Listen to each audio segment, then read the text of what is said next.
42절까지의 말씀입니다.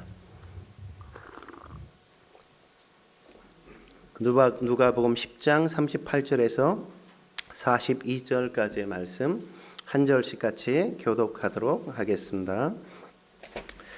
그들이 길 갈 때 예수께서 한 마을에 들어가심에 마르다라 이름하는 한 여자가 자기 집으로 영접하더라.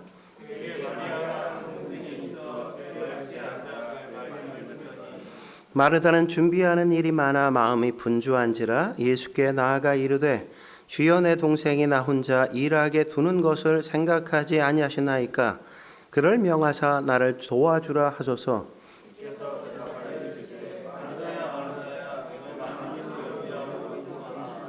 함께 읽겠습니다. 몇 가지만 하든지 혹은 한 가지만이라도 족하니라. 마리아는 이 좋은 편을 택하였으니 빼앗기지 아니하리라 하시니라. 아멘. 오늘은 열심 거룩하게 승화시켜라 라는 주제로 말씀 나눌까 합니다. 어느 분야에서든 성공하는 사람들을 보면 공통점 가운데 하나가 뭐냐 하면 자신의 일에 최선을 다하는 열심, 열정이 있다는 것 아니겠습니까? 열정이 없이 열심히 하지 않고 성공하는 사람 있을 수가 없잖아요. 우리가 잘 아는 발레리나 강수진 씨, 그가 명언과 같은 말들을 남겼죠. 그가 이런 말 하지 않습니까? 나의 유일한 경쟁자는 어제의 나이다. 눈을 뜨면 어제 살았던 나보다 더 가슴 벅차고 열정적인 하루를 살려고 노력한다. 연습실에 들어서며 어제 한 연습보다 더 강도 높은 연습을 한 번, 1분이라도 더 하려는 마음을 먹는다. 어제를 넘어선 오늘을 사는 것, 이것이 나의 삶의 모토다 이랬어요. 이런 사람이 성공하지 않으면 이상하죠, 그죠? 그러니까 세계 최고의 발레리나가 될 수밖에 없었던 원인, 그의 열정에 있었단 말이죠. 팻 윌리엄스라는 사람의 성공 프로젝트 마이클 조던이라는 책에 보면 거기에 농구 캠프에 참석한 한 참석자가 조던에게 그런 질문을 던졌습니다. 어렸을 때 하루에 몇 시간이나 연습했습니까? 이렇게 질문 던졌단 말이죠. 그랬더니 조던이 대답하기를 이렇게 대답했어요. 시간 같은 건 신경을 써본 적이 없어요. 시계를 본 적이 없습니다. 저 지칠 때까지라든지 아니면 엄마가 저녁 먹으러 와 그럴 때까지 나는 농구에 그냥 미쳤습니다. 네? 농구에 대한 열정이 그를 농구 천재로 만든 것이라고 말해도 과언이 아니지 않습니까? 열정과 열심이 그를 성공으로 인도한단 말이죠. 열정이나 의욕이 없는 사람 누가 좋아하겠습니까? 그런 사람 좋아하는 경우는 거의 드물단 말이죠. 하지만 인간은 연약하기 때문에 열심이나 열정도 한계가 있고 이 열정과 열심이 자칫 잘못하면 그릇된 방향으로 쓰일 수 있다는 걸 우리가 주의해야 한단 말이죠. 그래서 내 열정이, 내 열심이 바른 방향으로 가고 있는가 우리는 체크할 필요가 있고 가끔은 돌아보며 점검할 필요가 있다는 거죠. 그래서 오늘 본문에 보면 예수님이 마르다의 열심을 점검하고 계신 장면을 우리에게 보여주는 것 아닙니까? 여러분 성경에 보면 가장 많이 그 집에 방문한 집이 있다면 마르다의 집이에요. 예수님께서. 무려 성경에 보면 3군데나 예수님이 그 집에 방문했다는 걸 기록하고 있어요. 최고로 많이 했어요.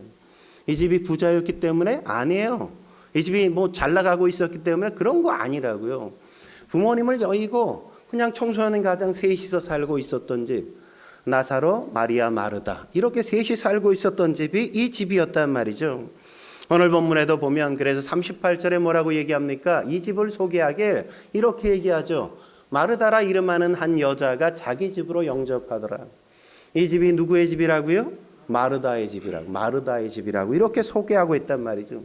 부모님이 계시지 않으니까 아마 마르다의 집이다. 왜 마르다의 집이라 그랬어요? 오빠도 있는데. 왜냐하면 열정이 제일 많았거든. 제일 열심히였거든. 그런 사람이 대부분 주도권이 세잖아요. 네? 경제권 누가 휘어잡아? 마르다가 휘어잡고 있는 거야. 가정에서 뭘 결정할 때 누가 결정해? 마르다가 결정하고 있었던 거죠. 그러니까 마르다의 집 이렇게 지금 얘기하고 있는 거란 말이죠. 네? 그러니까 뭘 해도 언제나 열정적으로 하고 열심히 하고 뭐든지 그냥 힘써서 하는 거 좋아하는 사람, 그 사람이 누구? 마르다였단 말이에요. 마르다. 예? 예수님이 집에 온다니까 또 어떻게 합니까? 최선을 다했던 거죠. 열심을 다했던 거예요. 그래서 그러다 보니까 마음이 되게 분주했단 말이죠. 예수님도 그래서 뭐라고 얘기합니까? 41절에 이렇게 말하는 걸 볼 수 있잖아요. 마르다야 마르다야 네가 많은 일로 염려하고 근심하나. 예수님이 마르다야 마르다야 이렇게 두 번 이름을 부를 때는 사랑하셔서 부르는 거예요. 야단치려고 부르는 게 아니라 사랑하셔서 그를 잘 희정해주고 바르게 잡아주려고 부르실 때 꼭 두 번 이름을 불러요. 두 번 이름을 불러요. 예수님이 여러분 이름 한 번 부르면 주님 한 번만 더 불러주세요 이렇게 요청하세요. 두 번 부르면 우리를 사랑해서 하시는 거예요. 그래서 예수님이 그를 희정해 주시는 걸 우리가 본단 말이죠. 왜요? 마르다가 분주했기 때문에. 왜 분주했어요? 최선을 다해 뭔가를 하고 싶은데 자기 마음대로 안 되거든. 자기 뜻대로 안 되거든. 그러니까 화가 막 나는 거야. 그러니까 열심히 바른 방향으로 가지 못하고 엉뚱한 방향으로 향하게 된단 말이죠. 잘못된 방향으로. 여러분 우리도 그럴 때 있잖아요. 선한 의도를 갖고 뭔가 열정을 내, 열심을 내. 근데 내 뜻대로 안 돼. 내 마음 같지 않아. 그러면 어때? 선한 방향이 왠지 밖으로 딴 데로 엉뚱한 데 향해서 이상하게 그르치게 될 때가 적지 않단 말이죠. 예수님은 그 열심을 희정해 주시고자 바로 잡아 주시고자 가끔은 너의 인생에 멈춰서 점검해야 될 필요가 있다는 걸 우리에게 보여주시는 거죠. 그렇다면 열심을 거룩하게 승화시키려면 어떻게 해야 될까요? 첫째로 열심히 정죄를 하는 쪽으로 흘러가지 않게 조심해야 된단 말이죠. 우리의 열심이 다른 사람을 정죄하는 쪽으로 흘러가지 않게 우리가 조심하고 주의할 필요가 있단 말이죠. 여러분 열심히 있는 분들 보십시오. 그런 권사님 보면 얼마나 셉니까? 되게 세잖아요. 그냥 되게 싸나운 분 많아요. 말 한 번 잘못했다 그냥 엄청 야단 맞고 밥도 안 줘 막 교회 배식할 때. 막 그냥 함부로 막 얘기할 때 많단 말이죠. 그리고 말도 너무너무 쉽게 너무너무 할 말 다 하고 나서 아니 난 뒤끝은 없어 이러고 그냥 넘어가. 받은 사람은 이미 다 상처나서 만신창인데 속이 그렇게 얘기하고 넘어간단 말이죠. 그러니까 발언권도 세고 목소리도 크고 그러다 보니까 대부분 어디 가서든 주도권을 쥐고 행사하는 사람들 보면 대부분 어떤 사람? 열심히 있는 사람이에요. 열심히 있고 열정이 있는 사람. 열심이 없는 사람은 주도권 쥘 수도 없어.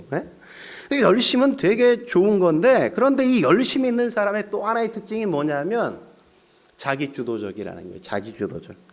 자기가 너무 잘하는 걸 아는 거죠. 믿는 거죠. 내가 열심히 하고 있다는 걸 너무나도 잘 알아. 그러다 보니까 언제나 모든 것의 기준이 나야 나. 그러니까 사람들에게 나처럼 못하면 늘 정죄하게 되어 있단 말이죠. 너 그게 뭐야? 너 그게 하는 거 맞아? 그렇게 해가지고 너 제대로 할 것 같아? 이렇게 자꾸만 다른 사람을 격려하고 칭찬하고 세워주려고 하지 못하고 답답하니까 내가 잘하잖아 내가 오나. 그러니까 못 따라오는 사람들에 대한 답답함이 이 속에서 끓는 게 있어서 자꾸만 정죄하는 쪽으로 흘러가는 경우가 적지 않단 말이죠. 그래서 뭘 하든지 정죄하는 걸 늘 주의할 필요가 있어요. 열심히 있는 사람, 열정 있는 사람은. 기도를 많이 하는 분들 보십시오. 기도 안 하는 사람들 보면 그냥 같지 않게 생각하는 경우가 적지 않아요. 야, 어떻게 성도가 기도도 하지 않고 어떻게 신앙생활을 해? 그게 성도 맞아? 이렇게 생각하는 게 표정과 그 어투에 묻어나기 쉽다니까요. 그러니까 조심해야 된단 말이죠. 봉사를 많이 하는 사람들, 봉사하지 않고 손 하나 까딱하지 않고 가는 성도들에 대해서 곱게 이렇게 바라보는 시선이 없다니까요. 적다니까요. 왜? 열심히 해야 되는데 왜 그게 뭐냐 이거죠. 그런 마음을 갖기 쉽다는 거예요. 전도 많이 하는 사람. 왜 사람들이 전도도 안 해? 그게 구원받은 거 맞아? 그러고도 그리스도인이야? 이렇게 판단하고 정죄하기 너무너무 쉽단 말이죠. 여러분 기준이 다 뭡니까? 나예요. 나는 하고 있는데 왜 너는 안 하냐 이거잖아요. 그죠? 내가 잣대이니까 그렇단 말이죠. 그러다 보니까 오늘 마리아도 제일 보기 힘든 게 누구예요? 동생 마리아잖아요. 마리아가 견딜 수 없어. 화가 나서. 그래서 40절에 뭐라고 얘기합니까? 같이 한번 읽어보죠. 시작. 예수께 나아가 이르되 주여 내 동생이 나 혼자 일하게 두는 것을 생각하지 아니하시나이까 그를 명하여 나를 도와주라 하소서. 정죄하고 비난하는 뉘앙스잖아요. 쟤 놀고 있잖아요. 이러고 있는 거잖아요. 그죠? 그러니까 열심히 바람직한 모습으로 반응하고 발휘되지 못하니까 자꾸만 부정적으로 사람들을 정죄하는 쪽으로 이렇게 흘러간단 말이죠. 교회가 하나 되어지고 사람들을 품는 쪽으로 가야 되는데 오히려 정죄하고 마귀가 좋아하는 쪽으로 일을 자꾸만 해나갈 때가 적지 않단 말이죠. 이러면 안 되는데. 한국교회 전설적인 얘기 가운데 하나가 뭐냐면 어떤 맨날 교회가 분쟁이 너무 많은 교회가 있었어요. 맨날 모이면 싸우는 거야. 다투는 거야. 그러니까 담임 목사님이 바뀌었어요. 새로 온 부임한 목사님이 장로님들을 이렇게 모아놓고 아니 왜 교회가 맨날 싸워요? 뭐 때문에 그러는 거야? 그랬더니 한 장로님이 아니 다 잘해보자고 그러는 거죠. 잘해보자고. 그렇게 대답하는 거예요. 그래서 새로 부임한 목사님이 그럼 우리 잘하지 말자고요. 잘하지 마. 왜 잘하려고 그래요? 잘하지 않으면 되지. 목사님이 그러셨대요. 그래서 그 교회 모토가 뭐냐? 잘하지 맙시다. 잘하지 맙시다. 잘하지 맙시다. 잘하지 맙시다. 교회는 사실 잘해야 되는데 잘하지 맙시다가 모토니까 얼마나 모순되는 겁니까? 뭘 하라 그러면 잘하지 마. 잘하지 마. 뭘 열심히 하려고 하면 잘하면 안 된다니까. 잘하지 마. 이렇게 이제 계속 시간이 흘러가는 거예요. 그렇게 1년이 지나가니까 사람들의 눈에 도끼가 빠지더라는 거예요. 도끼가 빠져. 맨날 으르렁거리려고 뭐 잘못하나 이랬는데 도끼가 빠지고 또 1년이 지나가니까 이제 뭐 무장이 해제가 되는 거야. 어떻게 싸울 줄을 몰라. 이제 싸울 줄을. 그러다 보니까 사람들이 함께 하나 되어지고 함께 매일 뭐 하는 얘기가 밥 먹으러 나갑시다 뭐 이렇게 서로 얘기하고 그러다 보니까 나중에 교회가 일이 되기 시작하더라는 거죠. 일이 되기 시작하더라는 거예요. 그래서 교회사엔 분쟁만 없어도 교회는 성장한다 그런 말이 있어요. 분쟁만 없어도 교회는 성장한다. 싸움만 안 해도 일은 된단 말이죠. 일은 돼. 그러니까 여러분 옳은 일을 한다 그러면서 자꾸만 다투면 아무것도 안 된단 말이죠. 그러니까 그럴 땐 차라리 잘하지 맙시다. 그냥 너무 잘하려고 하지 말자. 적당히 하자. 이렇게 마음 먹는 게 훨씬 더 낫단 말이죠. 여러분 가정도 마찬가지 아닙니까? 왜 싸움이 나타나죠? 왜 갈등이 일어납니까? 잘합시다 이러니까 갈등이 일어나요.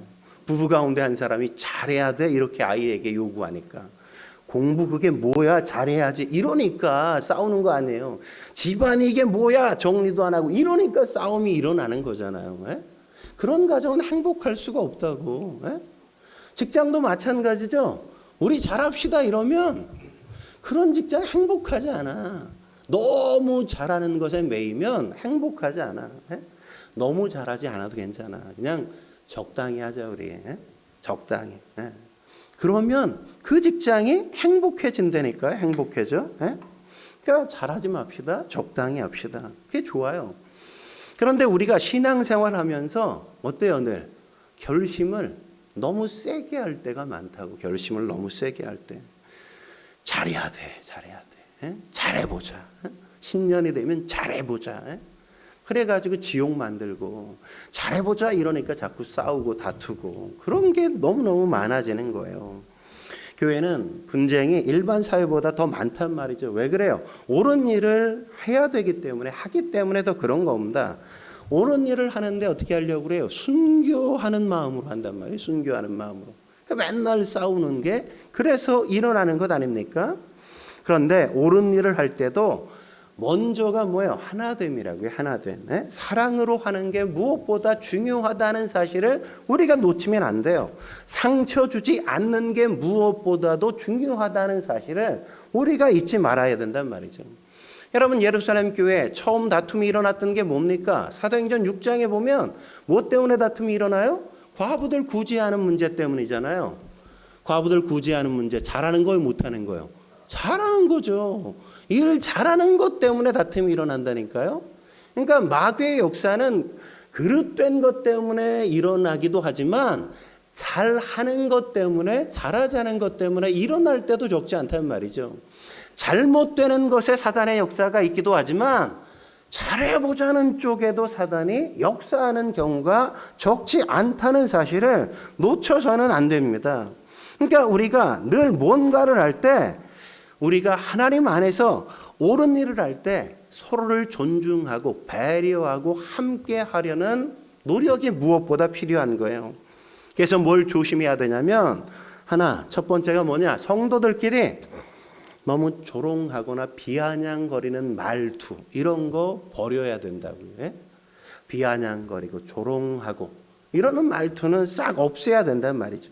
로마서 14장 10절에 이렇게 말하잖아요. 내가 어찌하여 내 형제를 비판하느냐? 어찌하여 내 형제를 업신여기느냐? 우리가 다 하나님의 심판대 앞에 서리라. 그러니까 비판하고 업신여기면 어떻게 된다고요? 그러지 말라고 그랬다간 하나님의 심판을 받게 될 거라고. 그런 일은 해서는 안 되는 거라고 명확하게 말씀하는 것 아닙니까? 그리고 또 하나 뭡니까? 분노하지 말라 그러죠. 분노하지 말라고. 교회에서 승질 부리지 말라. 야고보서 1장 19절 20절에 뭐라 그래요? 같이 한번 읽어보겠습니다. 시작. 내 사랑하는 형제들아, 너희가 알지니 사랑마다 듣기는 속히 하고 말하기는 더디하며 성내기도 더디하라. 사람이 성내는 것이 하나님의 의를 이루지 못하느니라. 맨날 화내는 사람 있잖아요. 그러면 안 된다는 거죠. 성내는 것, 그걸로는 하나님의 의를 이룰 수 없다고요. 그러니까 누가 화를 제일 많이 내요? 열정적인 사람이, 열심히 있는 사람이. 열심히 없는 사람은 화도 안 내. 화낼 기력도 없어. 화 안 내. 근데 열심히 하는 사람이 늘 화가 있다고. 그러니까 열심히 있는 사람은 그 분노를 주의하고 조심해야 된다는 거죠. 열심히 플러스 10을 만든다면 분노는 마이너스 1000을 만드는 것과 같아요. 그러니까 화내면 안 된단 말이죠. 그래서 우리가 누굴 업신여기거나 화내는 것은 하나님의 교회를 파괴시키는 행위라고 생각해도 되는 겁니다. 그러니까 조심해야죠, 우리가. 그러니까 우리가 해야 될 게 뭡니까? 열심히 정죄로 가는 것들을 굉장히 주의하고 조심할 필요가 있다는 겁니다. 여러분 마르다 보십시오. 심지어 예수님마저 그냥 약간 비꼬는 투로 말하는 거 느껴지지 않습니까? 요한복음 11장에도 보면 나사로가 병들잖아요. 오빠가 병들었어. 그러니까 열심히 있으니까 오빠가 너도 굉장히 열심히 그냥 힘을 다해서 했던 것 같아. 근데 오빠가 죽기 전에 예수님께 오빠 돌아가실 것 같아. 너무 위험해요. 빨리 와서 좀 고쳐주세요. 막 이랬단 말이에요. 근데 예수님이 일찍 왔어? 예수님이 죽은 뒤에 왔어. 오빠가 죽은 뒤에. 그러니까 마음에 마르다가 어때? 섭섭한 마음이 있지. 섭섭한 마음. 이 섭섭한 마음인데 예수님을 딱 보자마자 그냥 열받는 거야. 그러니까 예수님 앞에 그냥 화를 버럭내는 것 같은 느낌의 말을 하는 걸 우리가 볼 수 있지 않습니까? 우리 요한복음 11장 21절 같이 읽어보겠습니다. 시작. 주께서 여기 계셨더라면 내 오라비가 죽지 아니하였겠나이다. 어떻게 들려요? 원망하는 것처럼 들리잖아요. 그죠? 예수님께 막 그냥 버럭 승질을 부리는 것처럼. 차마 큰 소리는 못 내도 그러니까 화가 있는 어투를 우리가 느낄 수 있지 않습니까? 주님, 우리 사랑한다면서요. 아니 사랑한다면서 얘기 듣고 왜 이틀이나 더 머물러 있다 오는 겁니까? 도대체 그게 사랑하는 거 맞아요?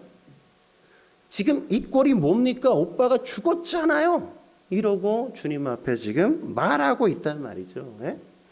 그러니까 마르다에게서 우리가 배울 수 있는 게 뭐예요?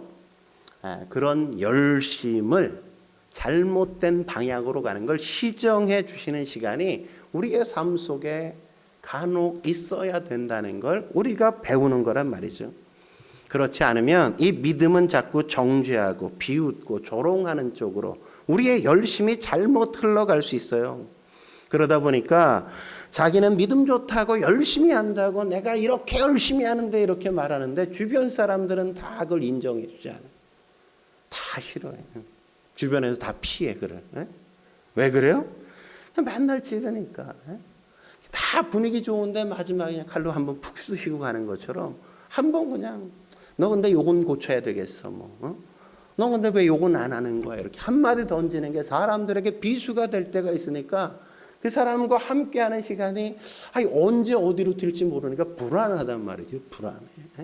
그러니까 피하게 되는 거죠 자꾸. 이 사람에게 필요한 게 뭡니까? 하나님의 말씀 앞에 나가서 내가 제대로 열심을 바른 방향으로 쓰고 있는지를 확인하는 게 필요한 거란 말이죠. 여러분 우리도 다 열심히 있잖아요. 네? 그 열심이 주님 앞에 바른 방향으로 나가야지 이게 잘못된 방향으로 삐끗하기 시작하면 엉뚱한데 잘못 쓰일 수 있다는 거 우리가 주의해야 된단 말이죠. 그러니까 열심히 있는 사람은 가능하면 더 입을 조심해야 돼. 입을 조심해야 돼. 그리고 주님 바라보고 늘 겸손하게 무릎 꿇는 자리에 자꾸 나와야 내가 열심히 잘못된 방향으로 가지 않을 수 있단 말이죠. 열심히 나쁘다는 게 아니에요. 열심은 좋은 거야. 근데 주의해야 된다는 거지.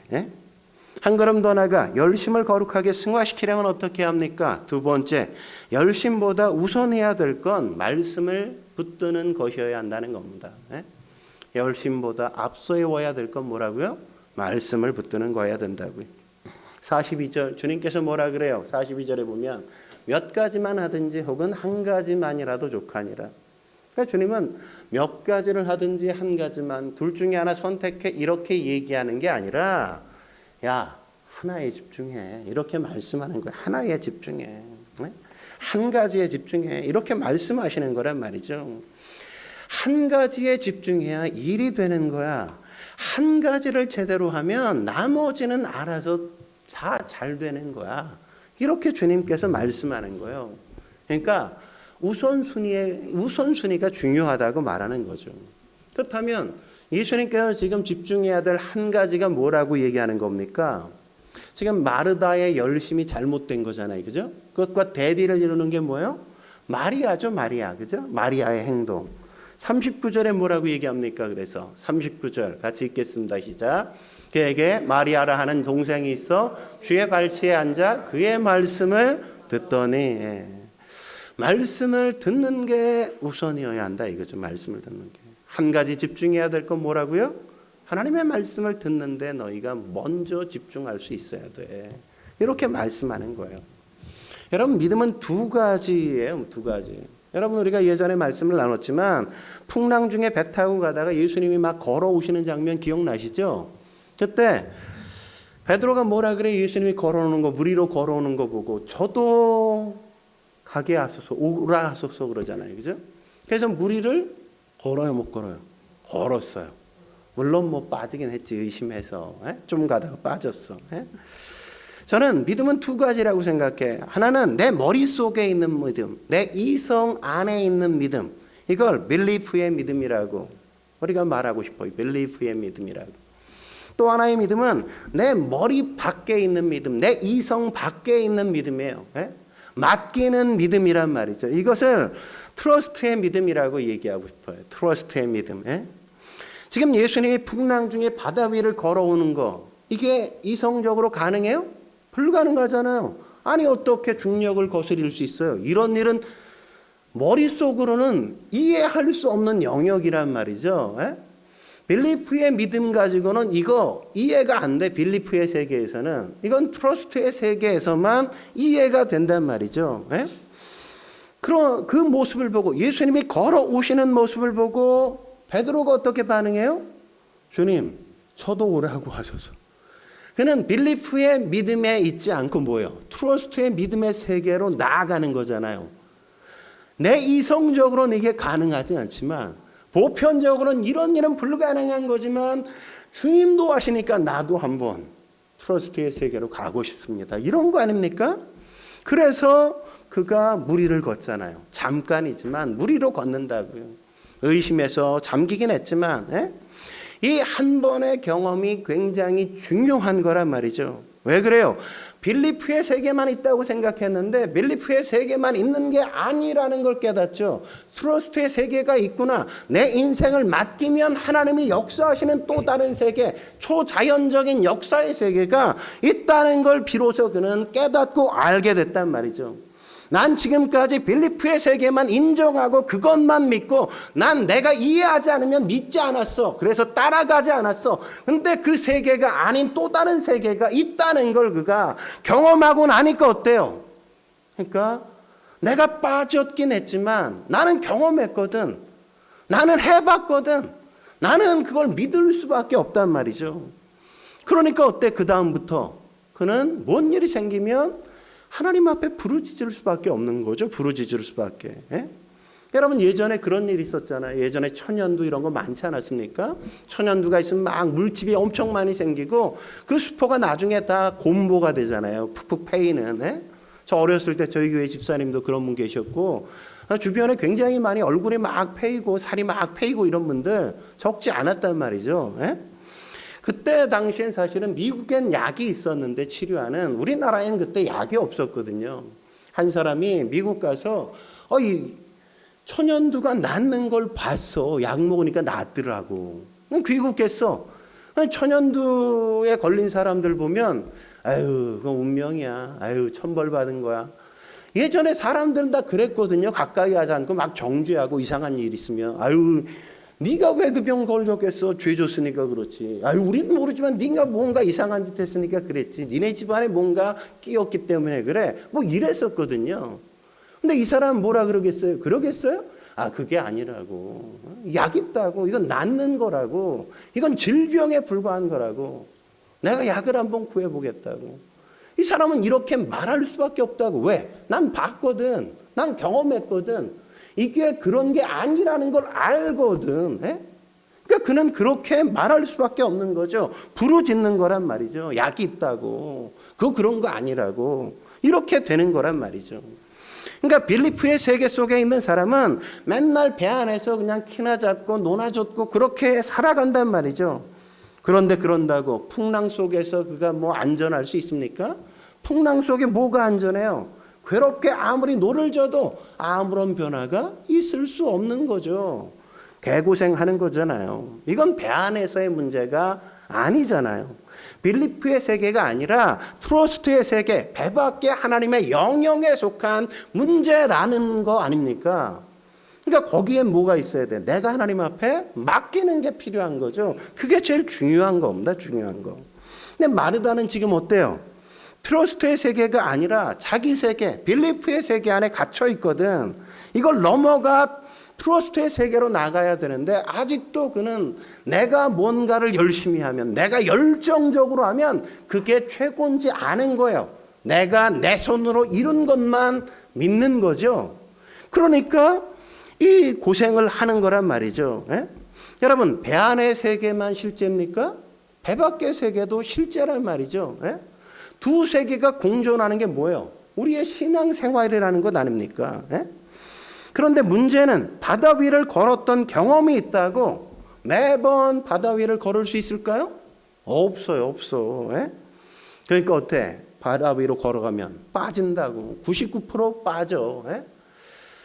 예수님께 기도해서 걸어오라 뭐 이렇게 혹시 들은 것 같아서 걸었는데도 또 빠져. 하지만 그럼에도 불구하고 빠질 때 뭘 경험해요? 하나님이 나를 건지시는 걸 경험하잖아. 예? 그래서 뭘 해요? 부르짖는 게 중요하구나. 하나님 앞에 기도하는 게 중요하구나. 그걸 깨닫는 거죠. 어려울 때마다, 힘들 때마다 주님 나를 구원해 주옵소서. 그렇게 기도하니까 구원의 체험이 그의 인생 속에 반복되는 거란 말이죠. 그러면서 신앙이, 믿음이 자라고 다 영적인 거인으로 변화되어 가는 거란 말이죠. 지금도 보십시오. 신앙생활 10년, 20년 했냐 그런 게 중요한 게 아니란 말이죠. 아직도 10년, 20년 동안 한 번도 배 밖에 나가본 경험이 없어. 예? 자기 이성에 갇혀서 밤낮 키나 잡고 있고 노나 젖고 있고 아유 뭐 이렇게 사는 거야 이렇게 그냥 좌절하고 낙심하고 대충 포기하고 사는 사람들이 얼마나 많습니까? 맨날 두려워 떨고 앉아 있잖아요. 근데 어느 순간 배 밖에 나가게 될 때 비로소 트러스트의 세계, 맡김의 신앙 갖게 되어진단 말이죠.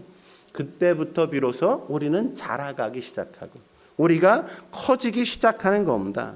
물론 맡긴다고 쉬울까요? 아니에요. 맡기면 어려움이 있잖아요. 맡겼더니 어땠어? 물속에 가라앉았잖아요. 그죠? 맡겼더니 물속에 가라앉았어. 그런데 중요한 건 뭐예요? 가라앉았을 때 또 기도하니까 하나님의 구원을 맛보게 되지 않습니까? 여러분 다니엘도 마찬가지잖아요. 다니엘은 처음부터 뭐 트러스트의 세계 믿음이 있었습니까? 아니에요. 그도 처음엔 빌리프의 믿음밖에 없었어.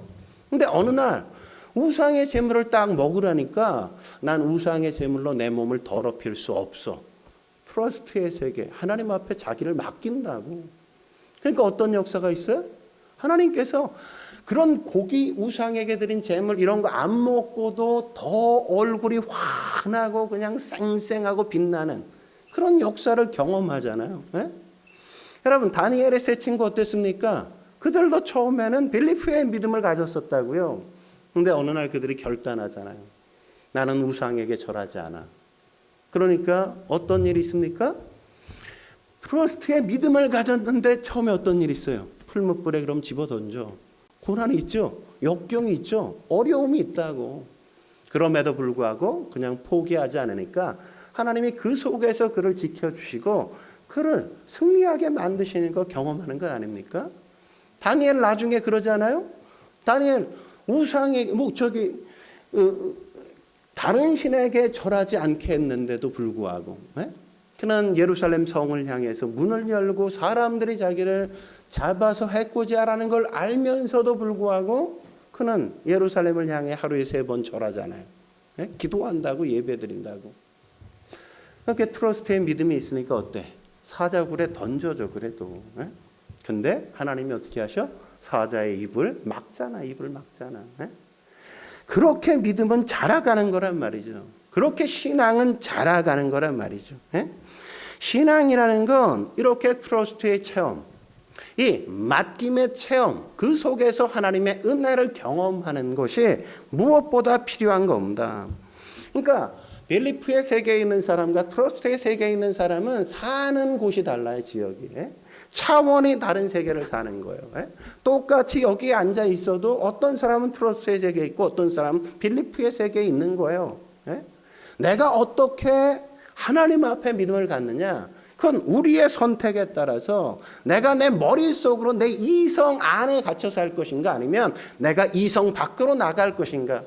하나님 앞에 내 인생을 던지고 맡길 것인가? 그건 내가 선택해야 될 문제란 말이죠. 그런데 배 밖에 나오게 하는 원동력이 뭡니까? 배 밖에 나오게 하는 원동력 뭐예요? 말씀이라고 말씀.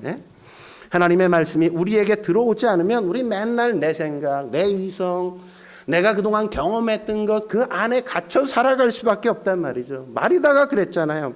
자기 속에 머물면서 기껏해야 열심내고 기껏해야 그냥 열정적으로 뭔가를 해보는 거 그것밖에 아는 게 없었어요. 그런데 마리아는 어때요? 마리아는 아무것도 안 하는 것처럼 앉아있다가 어느 날 세상이 깜짝 놀랄 일들을 그는 그냥 한 방에 해결한단 말이에요. 한 방에 해결해. 왜요? 빌리프의 세계가 아니라 트러스트의 세계로 그가 넘어왔기 때문에. 뭐로? 말씀을 들으니까. 말씀 앞에 자기를 내던진단 말이죠. 내던진단 말이죠. 여러분 12제자 가운데 베드로가 수석 제자일 수밖에 없는 이유가 뭐겠어요? 딴 사람은 풍랑 중에 다 배 안에서 우리 어떻게 다 죽겠어 뭐 난리 죽이는데 베드로만 뭐라 그래요?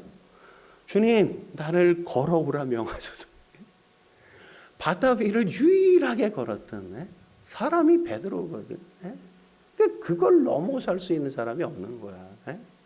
내가 하나님의 역사를 경험하지 않으면 나를 던져서 경험하지 않으면 하나님 앞에 큰 믿음의 사람은 될 수 없단 말이죠. 물에 빠졌었지만 기도하니까 구원도 또 받고 그러면서 그는 영적인 자이언트가 되는 거예요. 차원이 다른 세계를 살아가는 겁니다. 그는 지평이 다른 인생을 살아가게 된단 말이죠. 그게 바로 신앙인 거예요. 여러분, 그렇다면 우리가 해야 될 일이 뭐겠습니까? 순종하는 데 있어 좀 경솔할 필요가 있다고요. 경솔할 필요가. 주님이 오라 그러면 무리로 걸어와 이러면 제가 어떻게 걸어요? 이러지 말고 진짜 빠지나 안 빠지나 조심조심 이런 거 재지 말고 오라 그러면 그냥 무조건 뛰어가 보는 거야. 그냥 던져보는 거야, 나를. 그게 필요한 거라고요.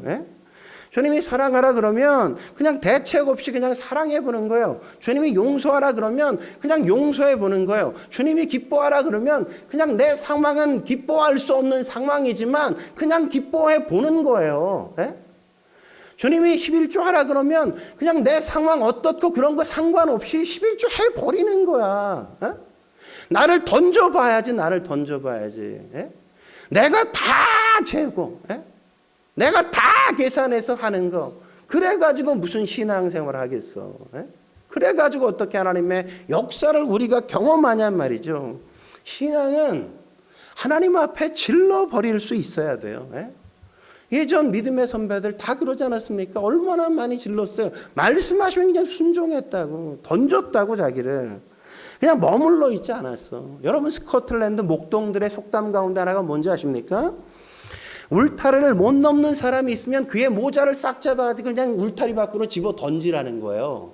그럼 어떻게 하겠어요? 자기 모자가 저쪽 울타리 밖에 있으니까 에이씨 이러고 넘어가지 않는 울타리 넘어갈 수밖에 없다는 거죠. 이게 하나님이 우리를 사용하시는 방법, 우리에게 사용하시는 방법이라고요. 우리가 하라 그래도 지겹게도 안 하니까 어떻게? 안 할 때는 하나님이 우리가 소중히 여기는 거 그냥 밖으로 집어 던져버리셔. 안 가면 안 되게. 그럼 어때? 우리가 가고 싶어 가는 건 아니지만 어쩔 수 없이 그 울타리를 넘어갈 수밖에 없잖아. 넘어갈 수밖에 없잖아. 하나님이 그렇게 하실 때까지 좀 가지 말고 그냥 좀 말씀하시면 좋은 말 할 때 좀 따라가면 얼마나 좋아요.